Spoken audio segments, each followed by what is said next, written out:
Gérer l'eau dans les entreprises agricoles, c'est un défi important. C'est souvent ce dont les producteurs agricoles nous parlent. Moi, j'ai trop d'eau au printemps et j'en manque l'été. Les producteurs veulent investir au bon moment, de la bonne façon. La meilleure façon de faire une bonne intervention, c'est de faire un très bon diagnostic. Ça ne remplacera jamais le vécu du producteur, ses observations sur le terrain. C'est pour ça que toute bonne démarche va commencer par une bonne discussion avec le producteur agricole. Caroline, agronomie. Alexandra, géomatique. Maude, pédologie. Carl, agronomie.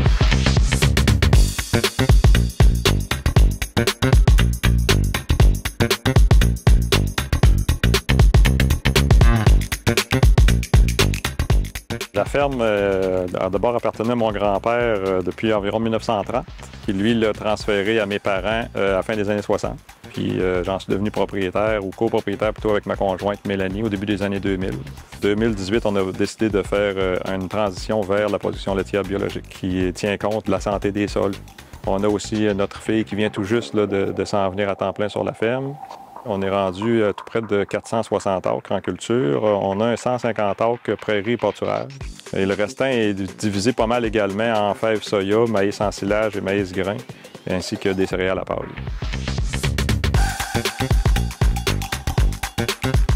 Ça, c'est une terre louée qui est derrière moi, donc une terre qui est cultivée sur régime bio, en transition. On termine la transition cette année.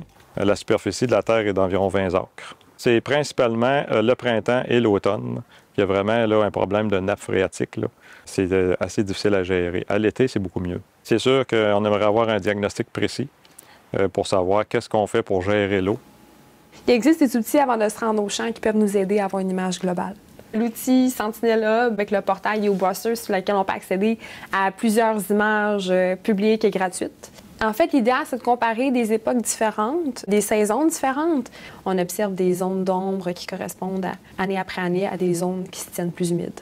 Ces images satellites-là, ça donne un enlignement pour cibler des choses à vérifier sur le terrain.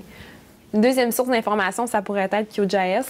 Comme ici, ce qu'on voit, c'est la fenêtre de navigation de QGIS dans laquelle j'ai importé tout plein de données, puis la plupart sont accessibles gratuitement. Donc, un tracé d'écoulement, c'est ce qu'on voit sur l'écran en rouge. Ça représente le relief dans le champ. Ce relief-là est précis aux alentours d'1 mètre. Avant de creuser un profil de sol, il faut s'informer sur le type de sol qu'on peut rencontrer. Je crois qu'on va rencontrer la série de sol dessin, qui est un glissol. La texture de sol du glissant, c'est l'ombre sableux. On peut retrouver aussi des bandes ou des lenticules de l'ombre limoneux. Donc, naturellement, on s'attend à un drainage mauvais. J'ai utilisé Wikiloc pour aider à localiser des données, soit quantitatives ou qualitatives. J'avoue que c'est plus utile quand on veut géolocaliser les photos qu'on prend parce qu'ils vont être associés à un point géoréférencé. Bien, la dernière chose que j'ai utilisée, c'est un drone. Ça permet d'avoir une vue d'ensemble sur tout le champ.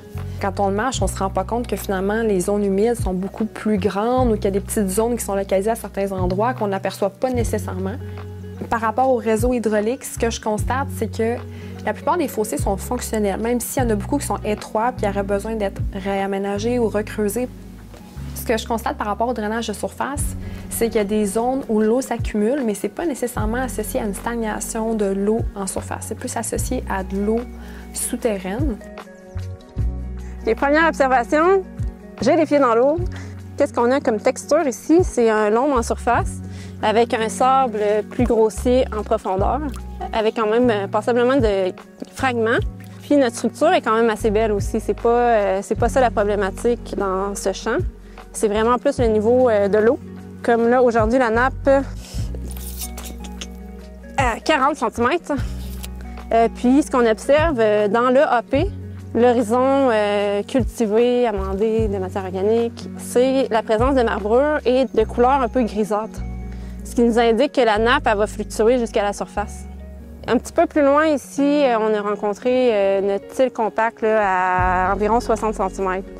Tandis qu'ailleurs dans le champ, on l'a pas atteint, donc ça nous indique que notre fond compact va varier dans notre champ. Donc ça peut expliquer pourquoi on retrouve la nappe plus près de la surface ici, contrairement à ailleurs dans le champ qu'on va la retrouver un petit peu plus en profondeur. Quand on rencontre des zones de végétaux mal décomposés, là, souvent c'est accompagné d'une odeur nauséabonde, un peu soufrée. Encore un indice que l'aération du sol est vraiment pas optimale.